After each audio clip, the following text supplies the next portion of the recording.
Hello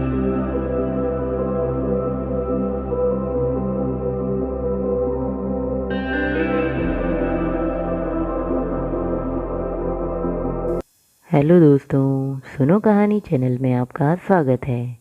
आज हम सुनेंगे मालती जोशी जी द्वारा लिखित कहानी साजिश। पूरे घर में एक तनाव सा व्याप्त है। कल पम्मी की फिर चिट्ठी आई है और जैसा कि हमेशा होता आया है, पूरा घर भीतर ही भीतर हिल उठा है। बाबूजी लगातार छत पर चहलकदमी कर रहे हैं। अम्मा रसोई में बैठकर आंसू बहा रही है। सोहन तो पढ़ाई का बहाना लेकर दोस्त के यहाँ निकल गया है। खाने के वक्त भी उसने शक्ल नहीं दिखाई। निम्मी अलग मुंह फुलाए पढ़ने के कमरे में बैठी है। बच्चे टुकुर टुकुर जिस तिस मुंह ताक रहे हैं। सबसे ज़्यादा संत्रस्त और परेशान है मोहन और शीला। संकोच के मारे बेचारे अपने से ही आंख चुरा रहे हैं। दोनों ने जैसे अपने होंठ सी लिए हैं। डरते हैं कहीं कोई ऐसी वैसी बात मुंह से न निकल जाए जो बारूद के ढेर में चिंगारी का काम करे। वैसे ही वे दोनों हमेशा से कटघरे में है। घर में अच्छा बुरा जो होता है उन्हीं के सिर जाता है। पम्मी की जब भी चिट्ठी आती है, दोनों पति पत्नी अपराध बोध से ग्रस्त हो जाते हैं, क्योंकि उस चिट्ठी की पहली प्रतिक्रिया अम्मा पर होती है। वे बड़बड़ाना शुरू कर देती हैं। इनके लिए तो बहन बाहर हो गई थी न, बस ठाव देखा न ठिकाना, झोंक दी भट्टी में। अम्मा को तो बस कुछ न कुछ कहते रहना है।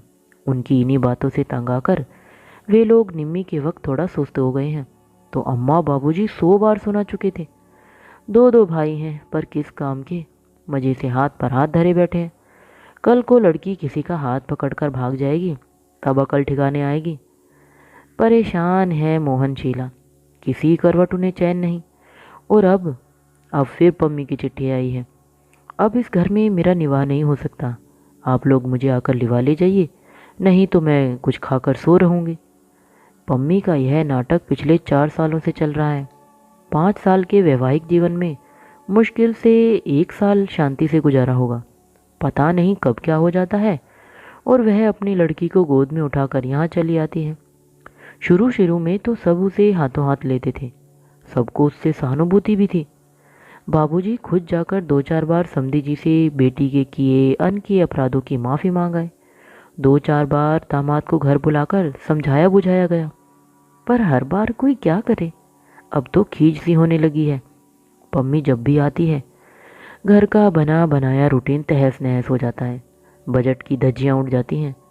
शीला तो उन दिनों अपने सारे अरमानों की भावनाओं की गठरी बनाकर मन के कोने में पटक देती है, क्योंकि और सब लोग तो अपने अपने काम से बाहर निकल जाते हैं। पम्मी की दर्द भरी दास्तां और अम्मा के ताने उसी के हिस्से में आते हैं। यह तो वह किसी तरह सह जाती है, पर जब उसके फूल से बच्चे उपेक्षा का शिकार होने लगते हैं तो उसका खून खोल जाता है। उनके कपड़े, खिलौने, यहाँ तक कि दूध में भी पम्मी की मुनमुन का हिस्सा निकालना पड़ता है।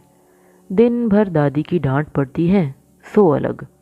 दुखियारी बेटी के लिए अम्मा उन दिनों कुछ ज़्यादा ही तरल हो जाती है। आए दिन घर में पूड़ी पकवान बनने लगते हैं। अम्मा रोज पम्मी को लेकर रिश्तेदारों के यहाँ निकल जाती है और रिश्ते तांगों में ढेर सा रुपया फूंक डालती है।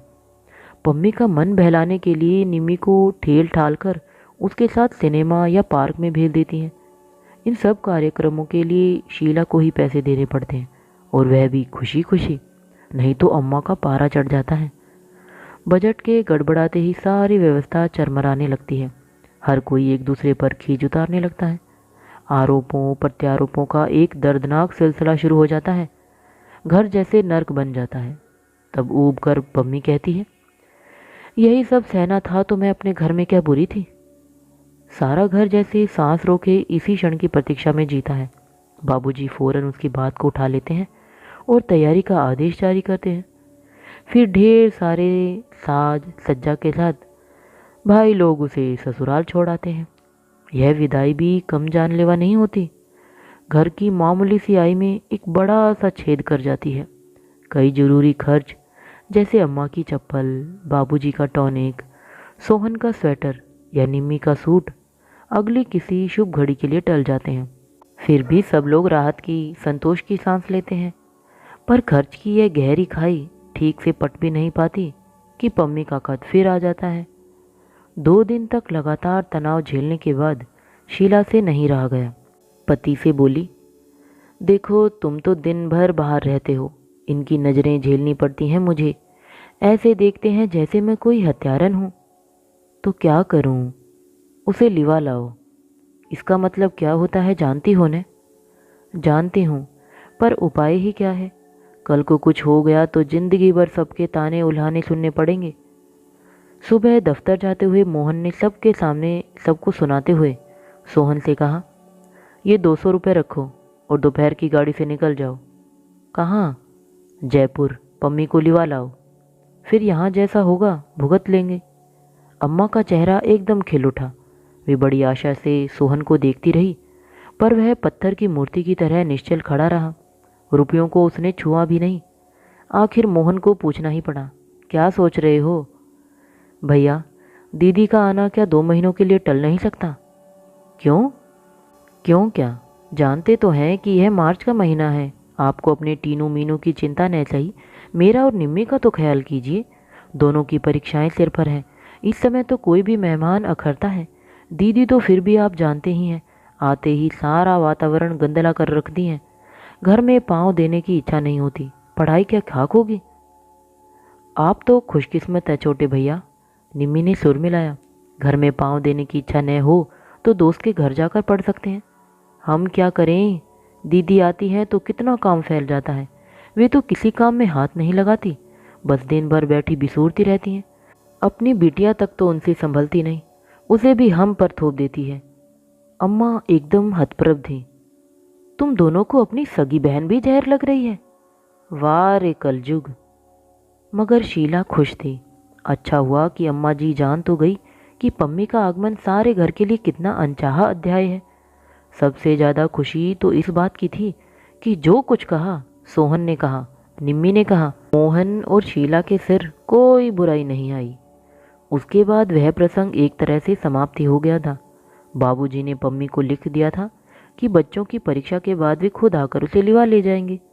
इसी आशय का एक अनुरोध पत्र उन्होंने समधी जी को भी लिख दिया था। मोहन से कह दिया था कि एक आध पत्र बहनोई को भी लिख दे। हम उम्र हैं दोनों, 2 बातें वह प्यार से समझा देंगे। लेकिन इस बार पम्मी ने किसी का इंतजार नहीं किया। वे छुटकारे की सांस ठीक से ले भी न पाए थे कि वह रोती झींकती आ पहुंची। उसे देखते ही सबके चेहरे फक पड़ गए। उस दिन घर में उत्सव का सा वातावरण था। मोहन ने अपने एक परिचित को सह परिवार आमंत्रित किया था। यह निमंत्रण अनायास या अहेतुक नहीं था।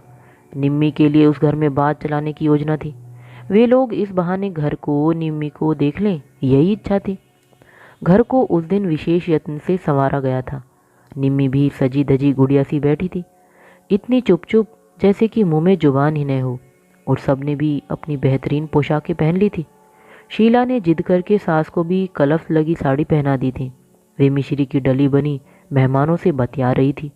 बाबूजी सबके बीच में चुपचाप बैठकर सामने वाली पार्टी को आंक रहे थे, परख रहे थे। शीला रसोई में व्यस्त थी। सोहन बाजार के चक्कर काट रहा था। मौका लगते ही बहन को चिकोटी काट लेता था। माहौल खुशी से सराबोर था कि पम्मी घर में भूचाल की तरह दाखिल हुई। आते ही उसने बुक्का फाड़कर रोना शुरू कर दिया। मुझे वहाँ भट्टी में झोंककर यहाँ सब बैठे गुलछर्रे उड़ा रहे हैं। इतनी चिट्ठियाँ लिखी पर कोई झांकने भी न आया। किसी को परवाह नहीं कि पम्मी जिंदा है या मर गई। इतनी ही भारी लगती हूँ तो हाथ पांव बांधकर कुएं में फेंक दिया होता। बार बार तंग तो नहीं करती, पर जब आपके पास देने के लिए कुछ नहीं था तो मेरी शादी क्यों की? लड़के वालों के सामने अच्छा खासा नाटक हो गया। महफिल तो उखड़नी ही थी। बार बार क्षमा याचना करके उन लोगों को विदा किया। उनके यहाँ से क्या जवाब आएगा यह तो करीब करीब निश्चित ही था। बड़ी मुश्किल से कहीं बात लगी थी। सब चौपट हो गया। महीने के अंतिम दिन थे, फिर भी मोहन ने जी खड़ा करके स्वागत सत्कार में 150 फूंक डाले थे। सब पर पानी फिर गया। घर में जैसे मातम छा गया। निम्मी तो खटपाटी लेकर ऐसी पड़ गई कि उसने खाना भी नहीं खाया और लोग भी पम्मी से खिंचे खिंचे ही रहे। अम्मा और भाभी को छोड़कर किसी ने ठीक से कुशल क्षेम भी नहीं पूछी। अपने स्वागत का नया अंदाज देखकर पम्मी सहम गई। 2 दिन तो उसने किसी तरह सब्र कर लिया। तीसरे दिन फट ही पड़ी। लगता है किसी को मेरा आना अच्छा नहीं लगा। पहले से जानती तो यहाँ आती ही क्यों? अपमान ही सहना है तो अपने घर सहूँगी। घर में नहीं निभेगी तो कहीं नौकरी कर लूँगी।